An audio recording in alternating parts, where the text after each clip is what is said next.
The 5 prison officers, along with Constable Robinson, were driving back north after a week-long fishing holiday in Dingle in County Kerry. Just after they had crossed the border near Killeen, their van was stopped and surrounded by armed men. In the confusion that followed, 3 of the prison officers escaped, while the 2 others and the policemen were driven away by the gang. Shortly afterwards, the 2 warders turned up alive in the village of Belleeks. The RUC man hasn't been seen since. Today, as the intensive search for him continued on both sides of the border, it became clear this was a carefully planned operation and the gunmen knew exactly who they were looking for. From her home in Newtownards in County Down, Constable Robinson's wife Anne pleaded for his release. I just would ask that they would release him. Today, one of the 5 prison officers with Constable Robinson said that on Saturday night the fishing party in the van returning from Dingle thought that the IRA roadblock at Killeen was a security force checkpoint.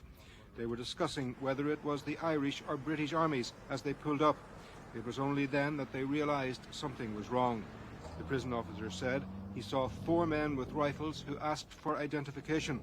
He said at that point he made his way forward and hit one of the IRA men across the chest before making a run for it up the main road towards Newry. He said that as he and another officer ran up the road, they were fired on.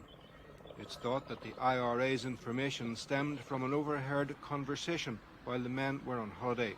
As the RUC and British Army were working to recover the body near Cullaville in South Armagh, moving cautiously for fear of booby traps, it was disclosed that the 6 men had used a van belonging to the Maze Prison Social Club on their fishing trip to Dingle. Amongst the several hundred mourners gathered outside Constable Robinson's home in Newtownards were several of the prison officers who'd been with him when he was abducted by an IRA gang on the border on Saturday night. Also present was the RUC Chief Constable Hugh Ansley, along with British Army chiefs and Unionist politicians, including the local MP John Taylor. At a short service in the family home, a Church of Ireland minister described Constable Robinson's killers as godless, heartless and wicked men.